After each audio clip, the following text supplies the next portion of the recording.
What's going on, y'all? What's going on? What's going on? Come on in the room. 91 people. Welcome, welcome, welcome.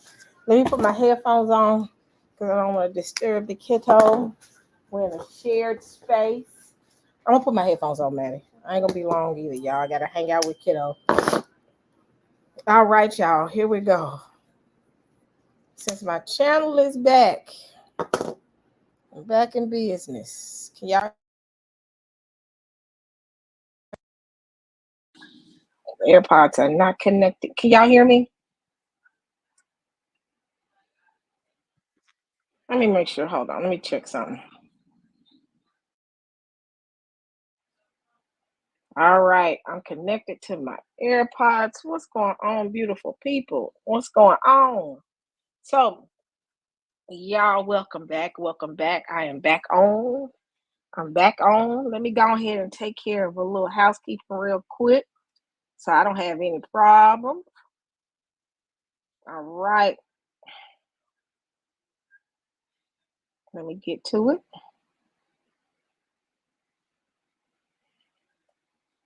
All right. Copyright disclaimer under Section 107 of the Copyright Act of 1976. Allowances made for fair use for purposes such as criticism, comment, new reporting, teaching, scholarship, education, and research. Fair use is a use permitted by copyright statute that might otherwise be infringing. All right, y'all, fair use. We're going to go with that real quick. All right, when I get ready to start videos, make sure I remember to put this bad boy up. Make sure all the time to put that up. I'm not playing no games with these people. So y'all, if y'all have not subscribed to my new channel, hit a 1 if you have hit a 2 if you have not subscribed to my backup channel. Give me a 2. Give me a 2 if you have not subscribed to my backup channel. Cause I am going to do a little bit more on that channel as well. So okay, you have not subscribed. So let me do this. I don't want to lose my spot. Let me see.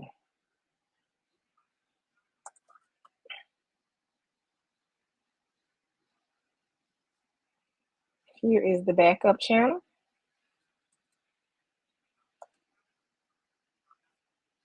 Here is my backup channel. If you've not subscribed, let me share it with you. All right, this is my new backup channel. So y'all know that I have, and someone says that Sister E, let me clarify some. Sister E has clearly said she supports Trump over. I support neither one of them. Both of them are oppressors. The one I would say is a little bit more transparent than the other. Trump gonna tell you what he think about you. Biden gonna play with you and hide stuff. But both are the same in my eyes. All right, now here's my new channel. I don't know why folks trying to make me a Trump supporter.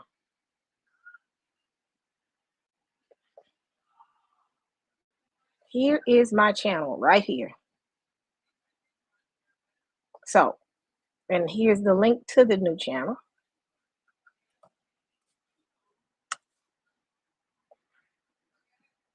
All right, I wonder if, hold on, I don't want to lose my spot.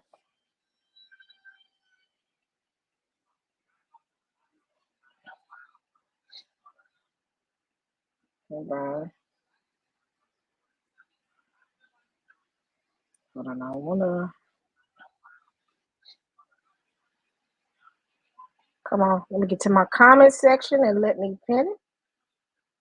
Hold on. Pin message. Message is officially pinned. So, housekeeping done. So if you've not, the new channel is pinned at the top of the comments, the chat section or the comment section. If you have not subscribed to the channel, please do, because again, I will be going back and forth between those channels. Because yeah, they trying to get a sister. They really are. That's why I got to do the disclaimer every single time I do a live. I'm gonna do that disclaimer because they got a sister for that. So, with that being said, now let's get to the business. Let's get to the business. So, y'all, let me tell y'all something. If if it doesn't seem like we going to World War III, I don't know what is right now, y'all. So, first and foremost, saw on the news yesterday, and I was too tired to talk about it, y'all, where NATO, rather the US, decides to jump into the fight between the Ukraine and Russia and told Ukraine, "Hey, when you bomb Russia, we gonna supply you with the U.S. bombs." That's what U.S. told Ukraine. Ukraine said, "Cool, give me those bombs. We gonna take care of Russia." Putin said, "Not today, not today." Putin is like, "No, I'm not here for it." So right now, it's not good.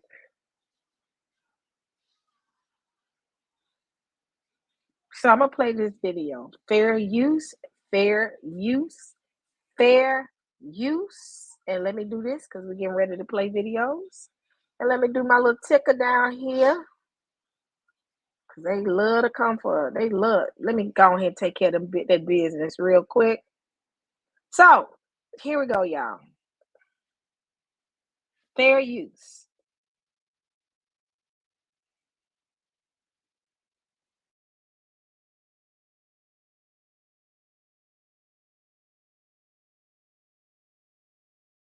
if Western countries. Russia's President Vladimir Putin has threatened serious consequences if Western countries allow Ukraine to use Western weapons to strike targets in Russia. So far, most of Kyiv's Western suppliers have said their arms cannot be used to hit targets on Russian soil. But France's President Emmanuel Macron said this should be allowed in some cases. Washington has ruled out such a possibility for US weapons. The debate is intensifying as Russian forces appear to be gaining ground in eastern Ukraine. Ukraine's second city, Kharkiv, in the country's northeast. In recent weeks, increasingly a target of Russian attacks. Russia also claims it has made territorial gains in the Kharkiv region, which borders Russia.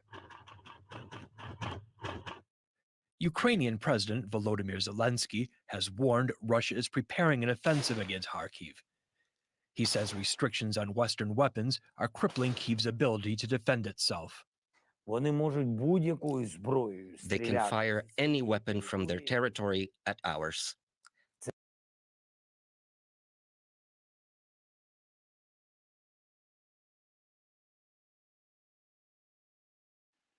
Now, what is he doing? Putin, thank you. Putin don't bluff. The rest of these folks bluffing. They playing games. You know, everybody mad right now because every Arab leader talking about what they gonna telling, Israel stand down, but that's all they doing. But one thing we all know, Putin don't bluff.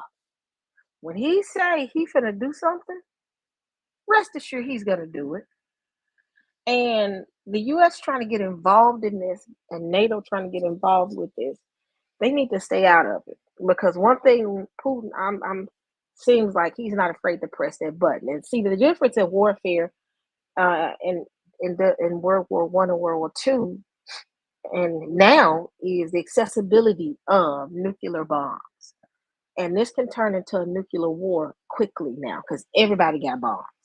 At one time, U.S. just had bombs, but now everybody got bombs. Bombs are like cell phones now. You remember back in the day when cell phones first came out in the 80s, maybe a handful of people.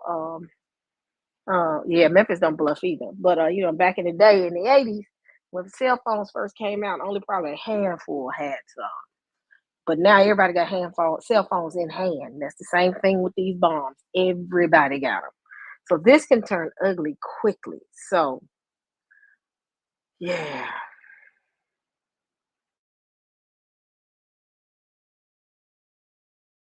That's the biggest advantage that Russia has. But we can't do anything to their systems, which are located on Russian territory with Western weapons. We don't have that right. But now, NATO Chief Jens Stoltenberg is calling on members to lift those restrictions. He says Ukraine should be allowed to use Western weapons to attack positions inside Russia. Some allies have lifted restrictions, other allies have not. My message is that I think we should now consider those restrictions, because by having too many restrictions, we are tying one hand of the Ukrainian armed forces on their back because they're reducing their capability to defend themselves. The United States has already sent Ukraine its ATACMS long-range missiles, seen here in file footage, with a range of up to 300 kilometers. Lifting restrictions would allow Ukraine to hit targets such as any troop buildup in the Belgorod region, where Russia is believed to be building an airbase. Kyiv would also be able to attack supply lines to Russian-controlled Crimea, which are seen as critical for the Kremlin's war effort. On a recent visit to Kyiv, British Foreign Secretary David Cameron said Ukraine could use weapons provided by London any way it sees fit, including inside Russia. But other partners, including Germany, are so far unwilling to grant Ukraine that permission, fearing it could increase the risk of direct confrontation with Moscow. I'm now joined by our correspondent Roman Goncharenko in Kyiv. Roman, how is this debate being viewed in Ukraine? Well, it is a very important, it's a survival issue actually for Ukraine. That's how it's being debated, because Ukraine has been asking its Western partners to have that possibility to strike Russia proper with Western weapons from the very beginning of the Russian invasion in 2022. And the answer was always no, because the West was fearing escalation and was trying to avoid even a small chance of it. So Russia was very, very aggressive at that time, threatening with nuclear weapons. It's doing the same now as well. Just remember a few days, those nuclear drills with tactical nuclear weapons. But what's really new now is that Ukraine is being very vocal about it, asking Western partners, putting more pressure on the United States, on other allies and partners in Western world to allow to strike Russia proper. And the reason is Ukraine is in a much weaker position now than it was just half a year ago. Its army is exhausted. There is not enough ammunition, not enough weapons. And Russia is building up forces in the north, in the Kharkiv region, as you've just heard in the report. And there is a growing fear here in Ukraine that Russia might start a multiple attack in summer. Now, Ukraine repeatedly attacks fuel depots and military airports in let me Russia. stop for a What kind of minute, weapons because I'm does Ukraine managing use 2 there? videos. So, did he say this summer? Did I miss that? Did I miss something? Did he say this summer? Did I miss that, y'all? Are they planning to all cut up this summer? I got a strange feeling this summer's gonna be crazy. This summer.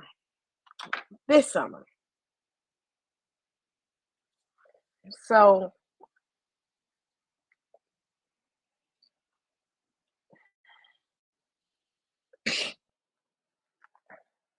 y'all, I'm sitting here such shocked. Like, they telling y'all we finna turn up this summer. But our special president seems to think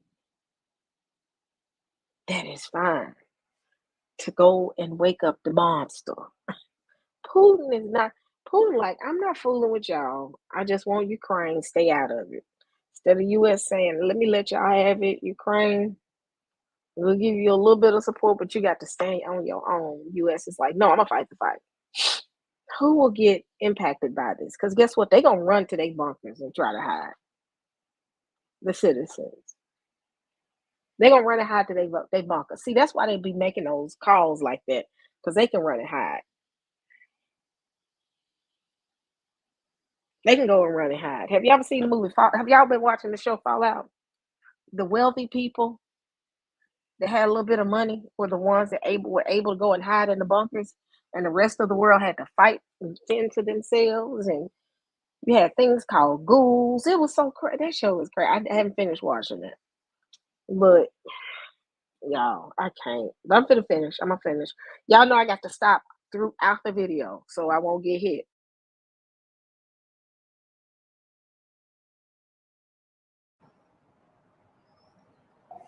Well, there is not much information, at least official information about that. Ukraine has been targeting critical infrastructure like refineries, and it has also been targeting, reportedly, military targets like airfields. What's interesting, those targets were hundreds of miles away from the Russian-Ukrainian border. So Ukraine was using mostly Soviet equipment. For long distance attacks on Russian military airfields, it used Soviet-style drones. It used also smaller, modern drones, own Ukrainian manufactured drones. When we talk about the Black Sea, Ukraine is using completely its own developments, and those sea drones in the Black Sea were very effective in the past months against the Russian Black Sea fleet. Now, Ukraine says it does not get enough weapons. You've just touched upon this. What's the situation on the front line at the moment? Well, I would say the pressure is slowly growing on the Ukrainian army, Ukrainian forces. We have reports this morning from the Ukrainian military officials that Russia was able to have some small territorial gains in the region of Donetsk towards the city of Pokrovsk. There is also continued severe fierce fighting in the north, Russian-Ukrainian border, Kharkiv region, in the town of Vovchansk, which is very close to the border, where Russian forces were able to advance a few weeks ago. And Ukrainians are trying to hold them back, to regain some positions. But it is still, the situation is still, can be described that the Ukrainian forces are outgunned and outnumbered. Roman Goncharenko there reporting from Kyiv. Thank you very much, Roman. And Ben Hodges is a retired US Lieutenant General and the former commander of US forces in Europe. And he joins me now in the studio. Welcome back to DW News. So it's a pleasure to have you with us. Can we start with this pressure that is building to allow Ukraine to use Western weapons to strike Russia, including obviously weapons from the US? Can I ask you for your take on that? Well, of course, it's overdue. There's no legal or moral or military reason to restrict Ukraine from using weapons for attacking targets on the other side of the Russian border.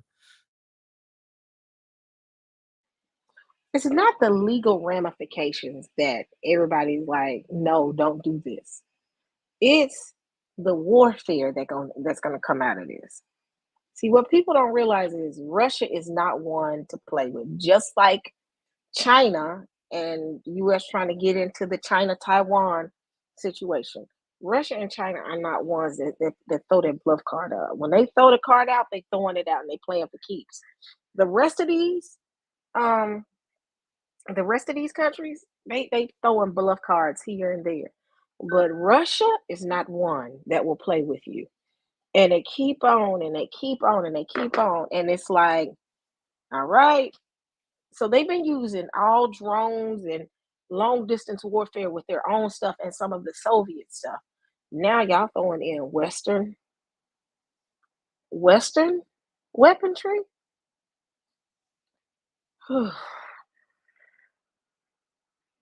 These folks don't like no peace, do they?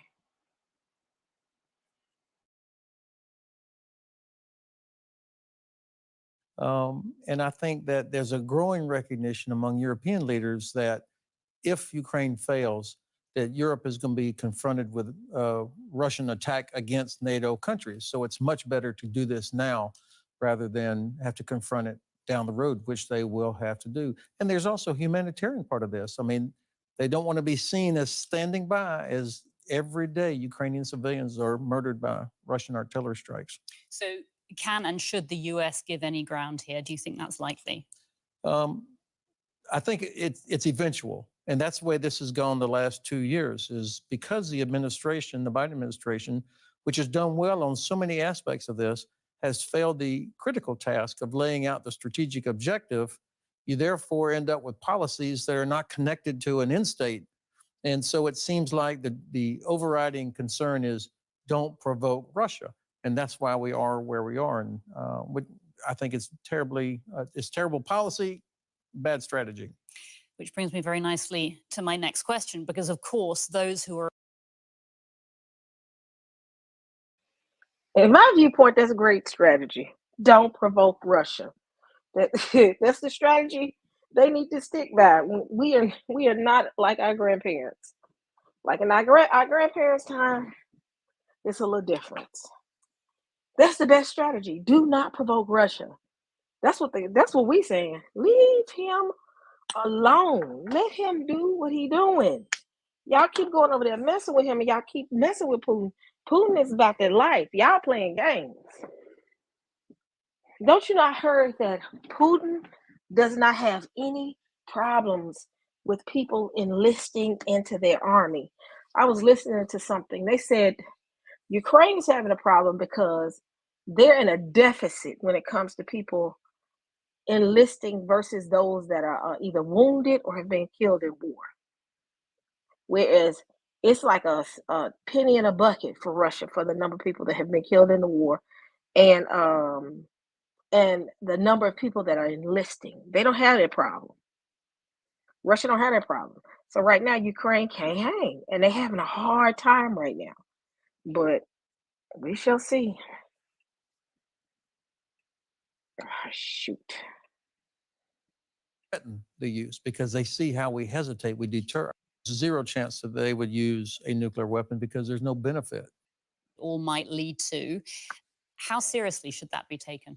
Well, of course, you have to take them seriously because they have thousands of nuclear weapons and because they clearly don't care. To use Western weapons to strike Russia, worry about escalation. We've heard President Putin suggesting that Western countries need to be careful about what it all might lead to. How seriously should that be taken? Well, of course, you have to take them seriously because they have thousands of nuclear weapons and because they clearly don't care how many innocent people are killed, including their own. So it won't be a moral decision by the Kremlin, but I think there's almost zero chance that they would use a nuclear weapon because there's no benefit to them to use a nuclear weapon. The real benefit for Russia with their nukes is when they threaten the use because they see how we hesitate, we deter ourselves. I think it's extremely unlikely that they would use a nuclear weapon. Still, I can't dismiss it, but I see no likelihood that they would actually do it. If we can talk about what is actually happening in Ukraine right now, it is a critical time, especially vulnerable given Russia's recent push along the front lines, particularly in the northeast. We know that the troops are depleted. What do you make of where things stand right now? I think it's important to keep in context where we are after 10 years of war.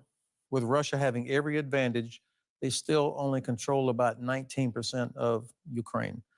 They have not been able to significantly exploit any of their tactical successes like Bakhmut last year or Avdiivka back in February. They've barely advanced a few kilometers beyond these places. What they're doing now, of course, is they're pushing their massed infantry against Ukrainian defenders along in the vicinity of Kharkiv. But it's clear to me that Russia does not have the ability to knock Ukraine out of the war. They don't possess that kind of capability. So their only hope is to try to overwhelm Ukrainian defenders with artillery and infantry attacks and wait for us to stop supporting Ukraine. I think that's really their only hope. So when people are dooming like, oh my God, Ukraine is losing, like, well, wait a minute. They went 6 months without getting any ammunition from us, and the Russians. They kill me with this. Ukraine Ukraine is like the kid to keep fighting. Hold on, y'all. It's like he keep fighting, and he keep getting beat up, and Russia pretty much like, here we go again. And it's like he keeps showing him stop, stop, stop. You think he finna waste his nuclear bombs on Ukraine? Come on now, you got to be kidding me. Now he ain't that dumb. He ain't finna drop all those bombs on Ukraine. No, he's not. He's saving that for some other folks. So come on, y'all. I don't think he is. I don't. So Could not even take advantage of that. Okay. Can I ask you your view on Germany's long-held position on Taurus cruise missiles? Chancellor Scholz has refused to provide Kyiv with them because he says they could potentially reach Moscow. What do you think? Well, of course, they can't reach Moscow. I think this is a bad policy decision by the Bundeskanzler. I think it's tied to his concern that Germany does not have a nuclear weapon like France and the UK do. And he's probably worried that if there's a Trump administration, that Germany would be without any sort of nuclear guarantee or deterrent. And so he's extra hesitant. But I think Germany is going to be confronted soon if Ukraine fails. They're going to be confronted with millions more Ukrainian refugees coming into Germany. And they're going to be confronted with a Russian army that, if it is successful, will absorb hundreds of thousands of Ukrainian troops. So it's in Germany's best interest that Ukraine defeats Russia in Ukraine. Retired US Lieutenant General Ben Hodges, thank you so much for your time today. Thanks for the privilege.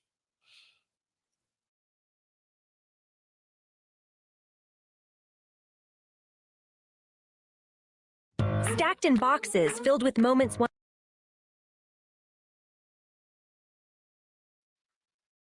y'all, this is gonna be very interesting to see how this plays out. Y'all share and like and subscribe. Since they put the restraints on me, I'm hearing people say that they don't know that I'm going live. So share and like, and if you haven't subscribed, y'all, I'm gonna play this real quick. I didn't move the Madison's other video.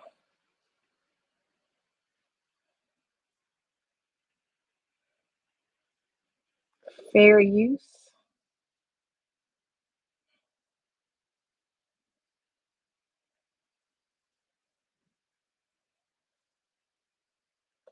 Hold on. Yeah, I'm sorry. My throat is itchy right now. My allergies are bothering me, so bear with me.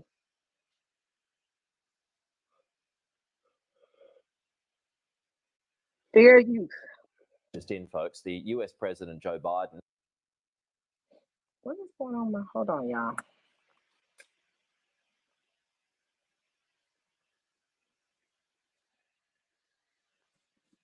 We've got some breaking news just in, folks. The US President Joe Biden has secretly given Ukraine permission to strike inside Russia with American weapons.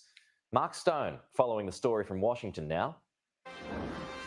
It is the American president accepting that the situation on the ground has changed and accepting too that there is little question that Russia has the upper hand in this long, long war that he would like to have been over with the Ukrainian victory some time ago. The reporting at the moment is thin, and it is US officials talking to our colleagues at NBC News here in Washington saying that President Biden has secretly given Ukraine permission to strike inside Russia, solely near the area of Kharkiv, that's Ukraine's second city in the far east of the country, right up near the front line with the Russian advance.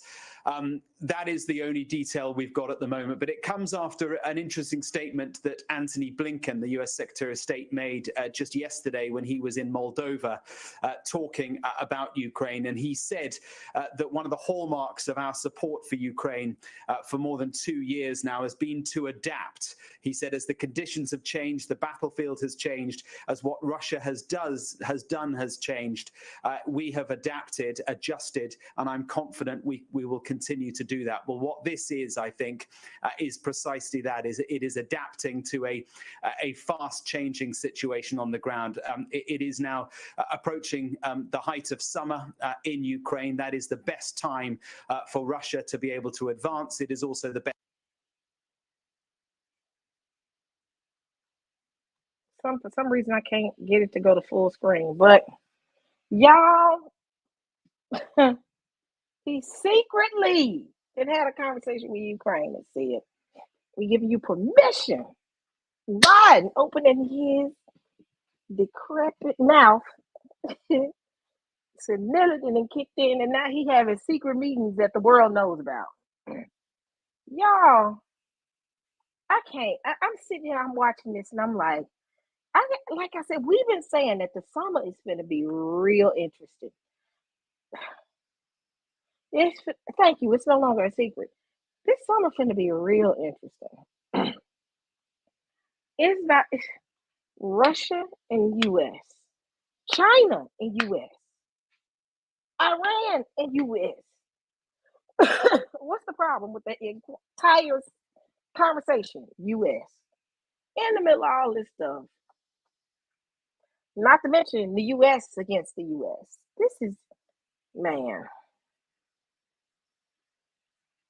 this is going to be interesting. Fair use.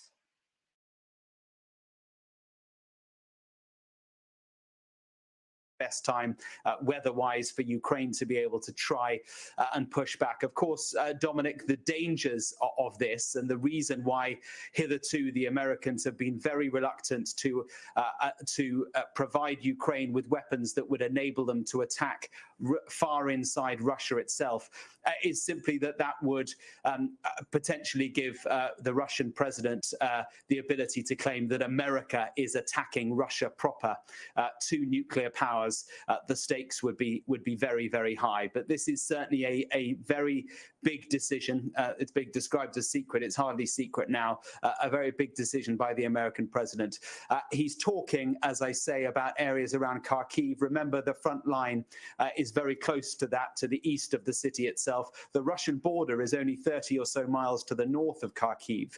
So the distances are not great. And what the Ukrainians want to do is to be able to push that front line as far east as they can. The further east they can push that front line, the narrower the country is there, and therefore the smaller or the shorter the border that they would have to defend if they ever came to some sort of resolution, which would see them giving up some land. If you're finally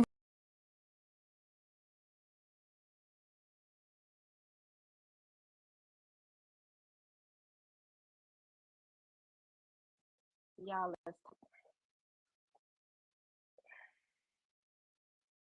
when I tell y'all, I'm sitting here and I'm watching this, and I'm watching it, and I'm like,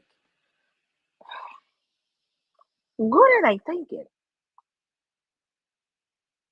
Let me see.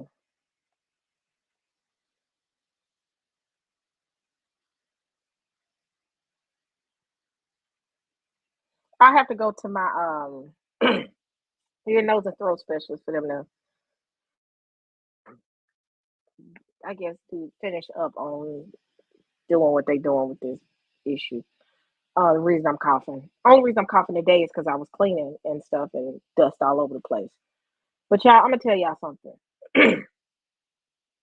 When I say Russia is not, literally, Russia is sitting here saying, "This is what I wanted." I'm gonna be honest. Putin wanted this. Putin really wants this. Putin really want to get down with the U.S. It's like, I want to show you what I got. He don't care. And then, not to mention right now, we don't have the manpower to go to war with anybody. Because this generation ain't finna go no war. This generation, not going to war. Generation Z is not finna hear it. In fact, Generation Z might take Putin's side while y'all playing. Generation Z is not, they are the most,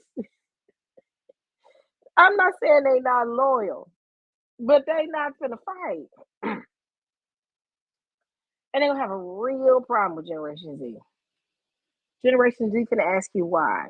Why are we in this? This has nothing to do with us.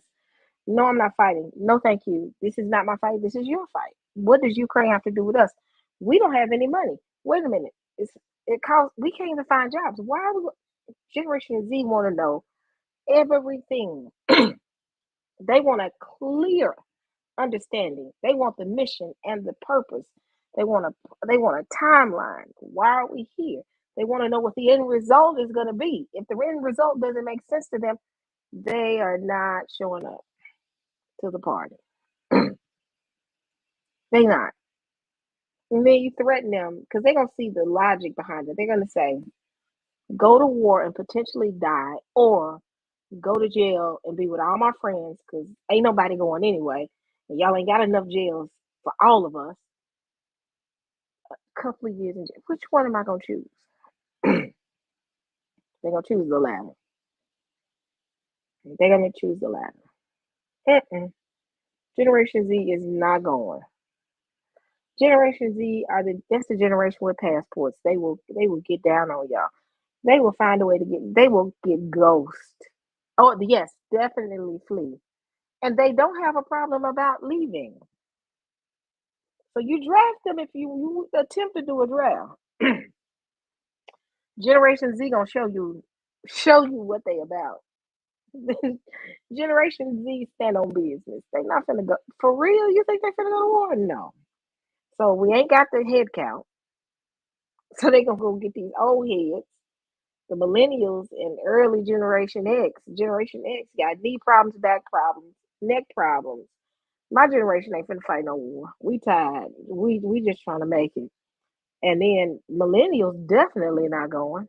They finna take to another. So it's not even a win-win. It's a lose-lose situation. You're gonna lose, and they don't really care about anybody invading us, right? Because the most interesting thing is I don't think U.S. has ever had war on their own soil except for a civil war. It would be interesting to see if Putin decides not to bomb but tries to invade. Now, the only problem about invading is, and I think that's why they stay away from invading, is because normal citizens have guns. So they don't know what they walking in on. So I can see why they wouldn't invade. But now they could do what's that attack where they where they drop the electrical grid goes out. EMP. Now they could do that. But yeah, none of us are patriotic, especially Generation Z. And they are not loyal to anybody but their parents. And sometimes that's questionable. So with that being said, y'all, my algorithm on my YouTube channel is off. So that's why I'm kind of moving a little slower than norm, because my child has been using my YouTube channels, looking at videos and stuff. And now that's all I got is her videos in my algorithm. So y'all bear with me. But this gonna be interesting. This is gonna be interesting. I'm just gonna be honest. This is not, yeah. So what y'all thoughts? I'm trying to read this chat. Let me read the chat.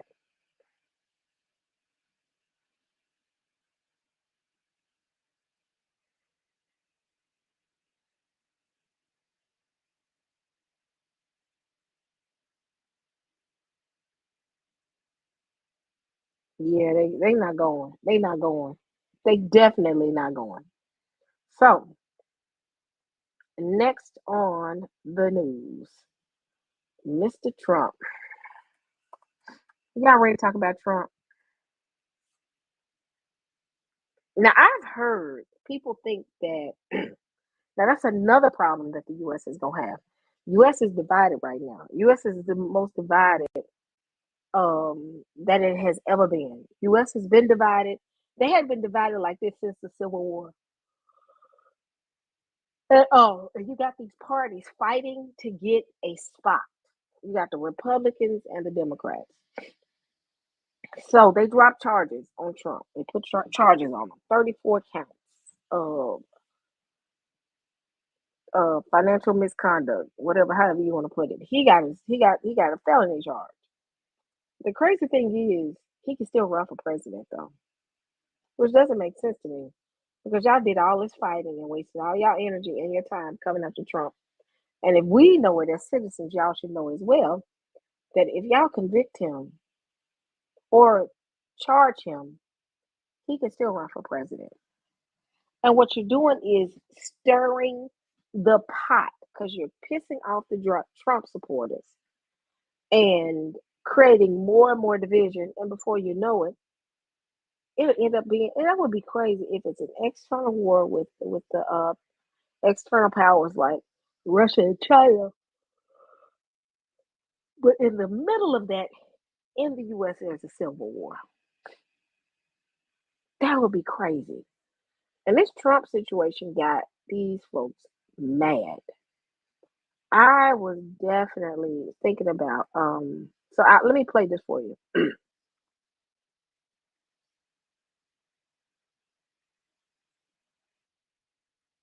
Hold on. So it says Civil War 2.0 tension rises after Trump found guilty in hush money case. So Trump literally went to jail for using his campaign money to shut a prostitute up. I think that's the best way to look at it. While we have old Joe in the office, if Israel gets caught up with a warrant with ICC and get in trouble, U.S. possibly could be in trouble for war crimes. So it's like, y'all can't judge Trump. Y'all just as bad as him. But let me shut up for say I'm a Trump supporter. Play this real quick. So right here it says, former spy raises the alarm on Beijing. And then right here it says, Civil War 2.0. Tensions rise after Donald Trump found guilty in hush money case. So I'm going to play this real quick. Fair use.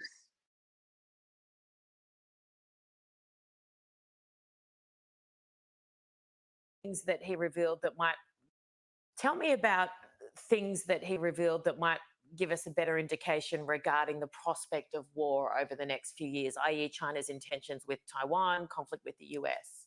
Yeah, that's right. So he was at a convention that was held by News Corp recently called Defending Australia. And he mentioned that, from his point of view, and I guess everyone that's in this sector understand that the Chinese Communist Party wants to invade Taiwan. And he said, look, if that occurs, you should stay with your allies, the United States, and assist, because you're already bowing down too much to China now, and they're going to just continue to bully you, harass you, and you will continue to lose your sovereignty. And we're seeing that under this Prime Minister, Anthony Albanese, where he just gives in to whatever the Chinese want. Yeah. They attack our soldiers, our sailors, our airmen, and he just does nothing. You never win with that, do you? No. It might be easier straight away, but you never win in the long run. That was a great seminar that News Corp put on. I watched that on our secondary channel here for a few hours. Kim Beazley made some comments that, should scare Australia. Well, yeah, I mean, it fits into the narrative, right? And he's a former Labor head of the opposition in the Labor Party, where he said Australia can no longer defend itself. So that should be alarming to every Australian, that we have a massive continent and we are not capable of defending ourselves. And what is the Prime Minister and the Labor Party doing about it? Well, they're gutting defence at a time when we need. That's not the video that I was looking for. Give me 1 second.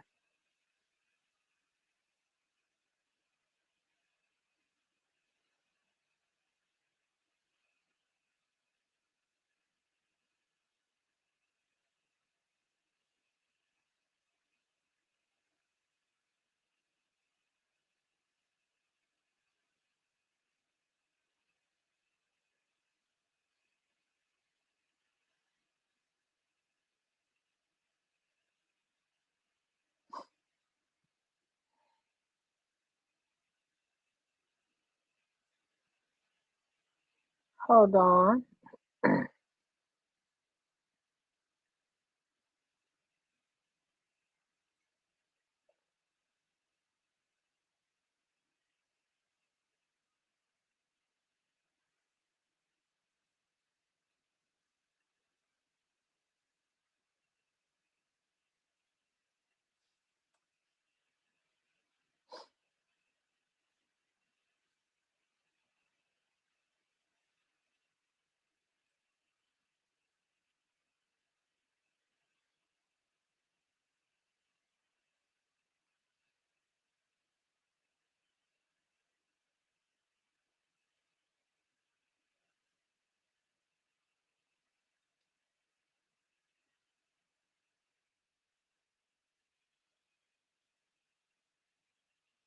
All right, here I found it. I found it.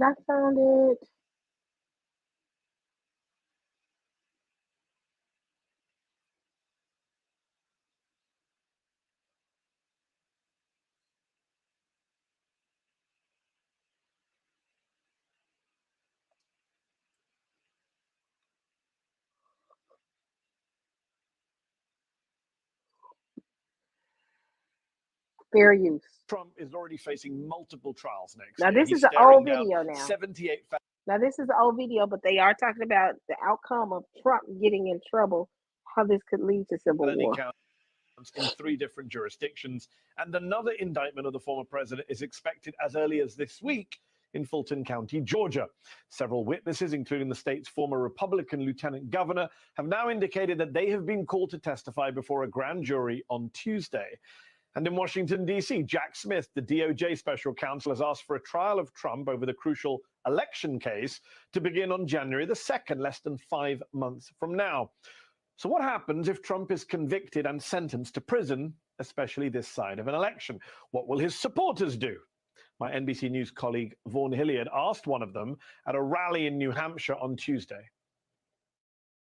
If Donald Trump were to be found guilty by a jury, where do you see this going? Civil war, because we can't live together, obviously. Now, you might just dismiss that as the rantings of a cultish Trump superfan. Just big talk. This country's nowhere near a civil war. That's hyperbole. So have a listen to Florida GOP Congressman Matt Gaetz speaking alongside Trump himself at the Iowa State Fair yesterday.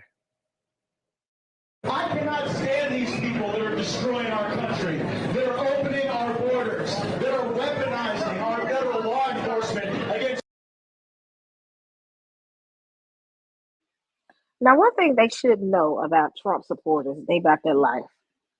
January 6th allowed the world to see that there could possibly be a civil war one day. Because literally, January 6th looked like they was trying to take over the White House. If y'all remember, it literally looked like they was trying to take over the White House. And Trump was going to be president regardless. So, yeah, it was interesting. But I'm like, y'all keep on messing with this man. Again, this one right here too as well. He can just say the word and his supporters loses it. They lose it. They lose it. So I don't want to say I would think that civil war would start with after the fact of the situation with Trump. I think, well, this is just my opinion. Now keep in mind this, I'm not a prophet. I'm not prophesying. I'm not sitting here saying, thus saith the Lord, let's let that be known. Let's clear the air with that. Not saying that. This is just what I think, for my opinion, what could happen. I think that if there was a civil war, it would be outside of the Republican Party. Reason being, the Democrats right now, their scores are horrible. They are not favored like they used to be. You know, back in the day, Democrats were, everybody black. The majority of the black community went Democrat. It was always like when I was a kid, blacks were Democrats and whites are Republican. Well, because time has changed, you really don't, you can come across a black Republican and, you got white Democrats. It's just, it's a little bit different. But they're saying, I honestly think Trump is going to win. I really think Trump is going to win the presidency. Now, if I'm wrong, understand that this is not like saying thus saith the Lord. This is just thus saith me, what I think. I think Trump is going to win the election. And if he wins the election, the Democrats going to start acting a fool. That's what I think. I think it's going to get ugly anyway. And then he's going to implement some rules that's just going to be. I want to do a conversation on Project 2025. And that will explain to you why everybody would lose it if he became the president. But I got a feeling he's going to be the president. So. Patriotic Americans who love this nation as we should. We are having a great time at the Bear. We love standing with you, but we know that only through force do we make any change in a corrupt town like Washington, D.C. Only by force can we make change in D.C. That's what he said. Still not enough for you? Then listen also to what Michigan Republican State Representative Matt Maddock, whose wife Michonne, a former co-chair of the Michigan Republican Party and one of the 16 fake electors who was criminally charged last month. Listen to what he had to say earlier this month at a GOP fundraiser, per an audio recording obtained by the news site The Messenger. If the government continues to weaponize these departments against conservatives and the citizens that are the taxpayers, what's going to happen to this country? Someone's going to get so pissed off they're going to shoot someone. That's what's going to happen. Or we're going to have a civil war or some sort of revolution. That's where this is going. After that audio was released, Maddock issued this statement to The Messenger, writing that he was simply exercising his right to free speech in the privacy of his own home. We've reached out to Maddock ourselves for comment, but have yet to hear back. Now, I don't know about you, but stuff like that sends a chill down my spine. Elected Republicans casually discussing, implicitly threatening civil war, shootings, the use of force. Now, you might say again, that's just talk. Talk is cheap, but it's not just talk. Political violence is not just something abstract or something that might happen at some point in the future. It's happening right now. It has been happening and increasing, especially since the violent insurrection at our nation's capital. A new study from Reuters out this week finds that there have been 213 cases of political violence since January the 6th, 2021, in which at least 39 people have been killed. Quote, the biggest and most sustained increase in political violence since the 1970s.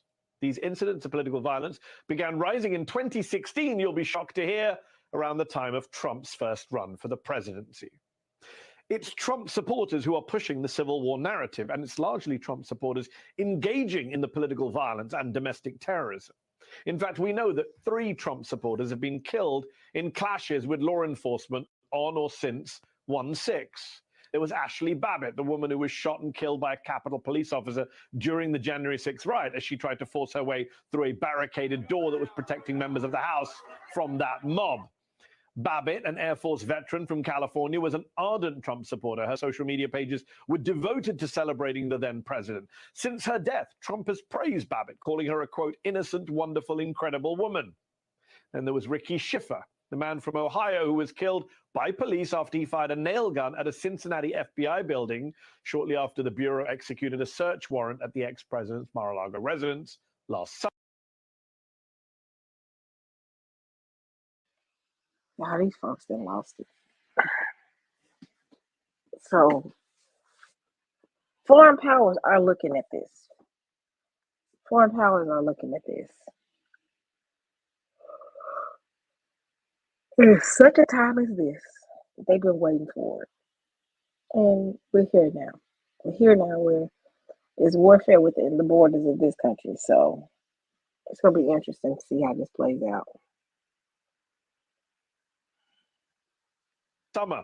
Schiffer was a prolific poster on Trump's social media site, Truth Social, in support of the former president. In the days after the FBI's search, he posted multiple times about wanting to engage in violence. One post even called for people to arm themselves and be ready for, quote, combat.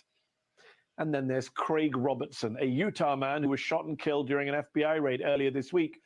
On Wednesday morning, after he reportedly pointed a gun at agents, the FBI was attempting to serve Robertson with a search and arrest warrant for posts he allegedly made online, threatening to kill President Biden and Manhattan District Attorney Alvin Bragg. Robertson was a self-described, quote, MAGA Trumper, and was observed during FBI surveillance wearing a hat emblazoned with the word Trump. Now, we can't prove, of course, that Donald Trump inspired these people to commit or threaten to commit acts of violence. But what we do know is that these 3 people echoed Trump's rhetoric and believed they were fighting on his behalf against his enemies in the legislature, in the judiciary, in law enforcement. They were radicalized. And they're not alone. One recent study from Professor Robert Pape at the University of Chicago found that from April the 6th, 2023 to June 26, 2023, Americans agreeing that the use of force is justified to restore Donald Trump to the presidency increased from 4.5% to 7%, or the equivalent of an estimated shift from 12 million to 18 million American adults. In a moment, I'll speak to Professor Barbara F. Walter from the University of California, who is an expert on civil conflict, author of the book, How Civil Wars Start.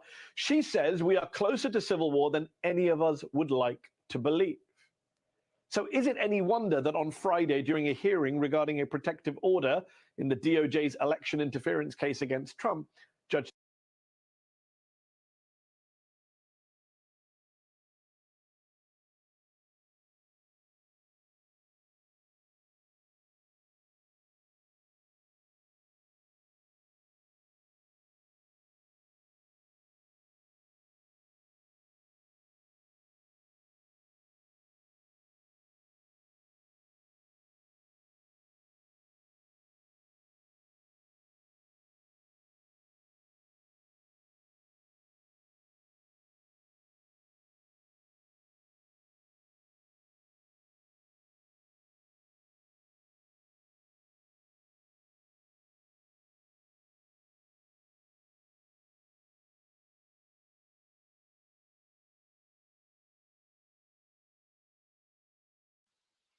Yeah, I'm sorry. I was full talking and thought I was off of mute. I do that at work. Okay, so y'all, let me tell y'all something. This is going to be the most interesting summer by far. Because one, y'all have Putin against the U.S. now, or NATO rather. Just nothing but the European Union in my eyes. Then you got China with Taiwan. Now I ain't talked about that shit, but it's getting crazier. Then, not to mention, you got Israel still in the rafters, cutting up sideways, and then dipped over to Egypt and trying to slick bully Egypt. It's just like everybody needs to go chill. Everybody needs to chill because everybody seems to be popping off, and just Lord, get us out of here. It's about to go down. Child, this is gonna be an interesting time. It's gonna be a very interesting time.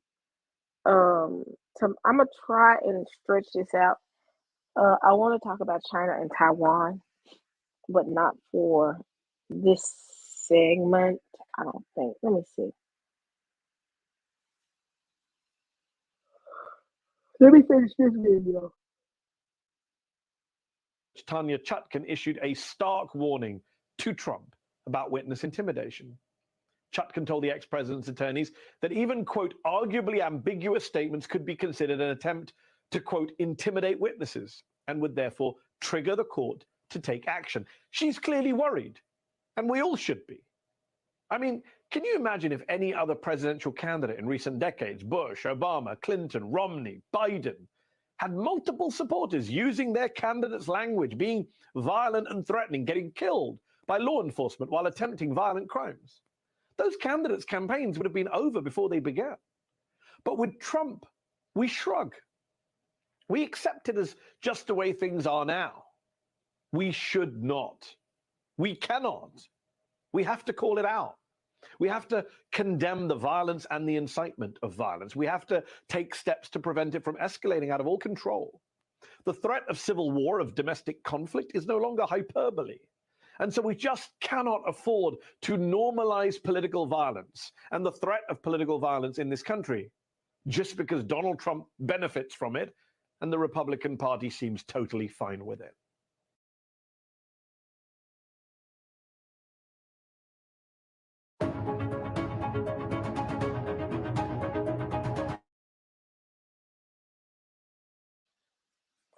Woo-wee. Y'all, I'm telling y'all, it's about to get real interesting. I'll say that. I just, and then not to mention, like I said, you got China and Taiwan cutting up. When I say wars and rumors of wars and wars popping off, people arguing, it's real interesting. I've never seen this much chaos before. This much.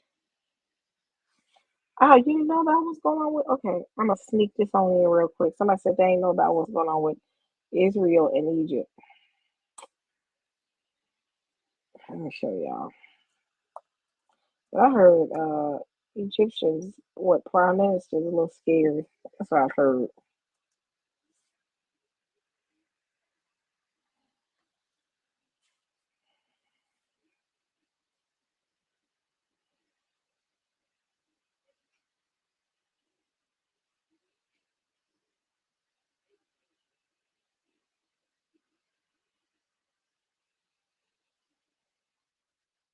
Here I go.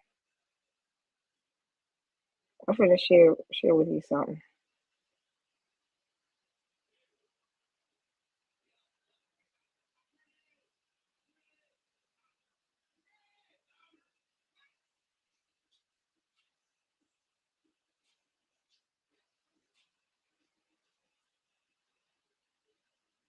Here we go.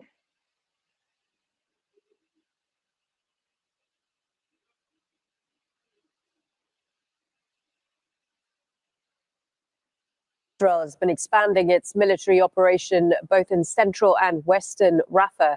The military says that it is now in full control of the border area with Egypt, which is known as the Philadelphia Corridor. The area is 14 kilometers long and intended to be a demilitarized buffer zone running along the border between Gaza and Egypt. Let's go to Hani Mahmoud. He joins us now live from Deir al-Balah in central Gaza. Hani, so what more can you tell us about the Israeli army's movements in southern Gaza?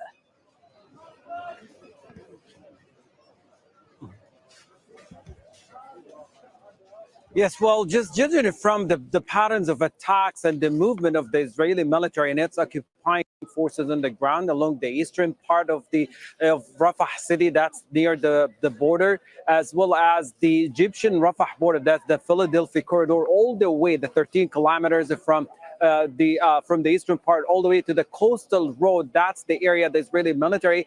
This is not the first time it stated it's going to be demilitarized or it's part of the buffer zone. It was stated at the initial weeks of this genocidal war, but what it does really on the ground, it's eating up more of the area of Rafah city. Is similar to what's going on in the northern part and along the eastern area. So far, we're looking at a map that shows with the buffer zone that is being established by the Israeli military is eating up about 16% of the total area of the Gaza Strip. And right now in Rafah city, this area, we're looking at least a 1 kilometer depth northern the Philadelphia corridor into Rafah city, which means the vast majority of the residential buildings, the public facilities on that particular area, including the schools, the UNRWA facilities, and the residential buildings, the mosque, all are going to be destroyed in order for that area to be demilitarized. What that means is more enforced displacement, that what people have been so frustrated about. Everything is happening right now with these buffer zone or demilitarized area feeds into permanent displacement for people who will not be able to get back to these areas, whether in the southern part of Rafah city, the Philadelphia corridor and the areas surrounding it, or the eastern part of the Gaza Strip, all the way from Rafah to the city of Beit Hanun, that's further northern part. And this is the arrangement that the Israeli military has been pushing for. All of its sentiment and narrative has been endorsed to get to this point where they have not only the military control, but also to empty the area and make it uninhabitable from its own residents.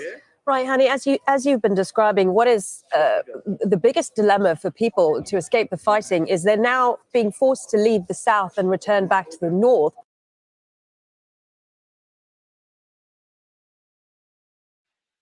They're not quite getting into the Egypt thing. Hold on, let me find one. Hold on.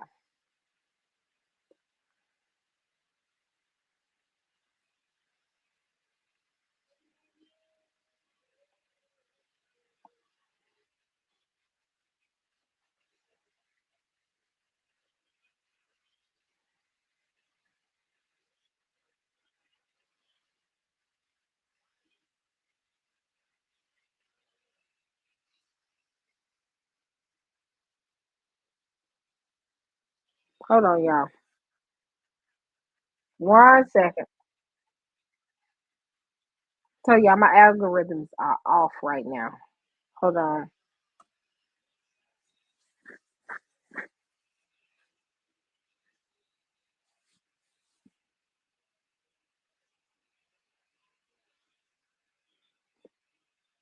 Okay, it was getting there. So ultimately, that little strip right there that they're trying to get control of, y'all, is part of Egypt. So Egypt, like, hold tight. What are you doing? So Israel is really going into the parts of it. I mean, pretty much, you know, anybody from Memphis know. I just wasted my drink. But anybody know that borderline can go bad quickly because it stands between Egypt and Gaza. And it's gonna be like I declare war in just a second. Hold on, y'all. Hold on. It's gonna be I declare war. And ain't nothing nobody can do about it. Because they not stopping. They not going to stop at all. They not gonna stop. He's not gonna stop. Nettie is not gonna stop at all. Benjamin Netanyahu finna go clean. He gonna keep going because he's bloodthirsty right now. They talk about they getting a peace agreement together. Now for this Gaza war, Biden, and I'm like, all the damage is done. He moving on to the next task. Benjamin ain't done. Bibi love war. You can tell he loves it. He feeds off of it. So you think he finna stop now? Oh no. Oh no, it only gets worse from here. It only gets worse from here. And being honest, I don't think Congress and them want to go to war.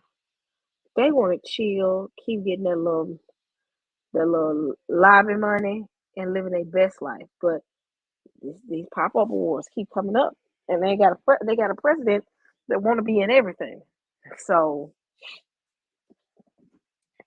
y'all, and then he trying to stay out of jail too as well. He trying to stay out of jail, so they put that warrant out on him. He now finna be like a wild pit bull now. He's like, so y'all want to put a warrant? I'm finna give y'all a read. Y'all remember that? Be like, you want to get? I'm gonna give y'all a read, even though he has given numerous reasons. But he gonna take it a step further. Bibi don't know when to stop. Bibi don't know when to stop. And being honest, this right here, Israel, yeah, they don't too much care for Bibi. But really, they were talking about how Israel, the people over there in Israel are cutting up. They're not cutting up for Gaza. They're cutting up because they want their family members back. They don't give a, I can't say word, doggone about what's going on with Gaza, being honest. They mad at Bibi because they're trying to figure out, hey, where are the hostages? We need them. But the problem is, the reason I think that they're scared is Israel has done so much bombing that I don't even think that there's a lot of I think they're gonna have a problem trying to find the hostages, pretty much. So Bibi don't care nothing about that. Bibi care about conquer and war. And he's not done. He's not done at all. Y'all, I'm getting ready to go to bed. I have enjoyed this so far. We'll do another segment. I'm getting old, y'all. I can't do 3 and 4 hours like I used to live. But we can continue on to. I'm gonna try to do one tomorrow. I'm gonna try to squeeze one in tomorrow. I'm actually moving, so I'm trying to get everything packed up. So y'all, leave your comments in the comment section of what y'all think. I really believe that this is getting ready to go south. But leave your comments. Let me know what you think. If you have any news reports you want me to speak on, email them to me. I've seen some. I think Talisha, y'all sent me some, and I need to go look at them. But I'm getting ready to go to bed, Saints. Again, thank y'all. I'm back. I'm gonna be using fair use and disclaimers and everything. They're not gonna get me like that no more. So, all right, family. Enjoy your Shabbat. Shabbat shalom and good night.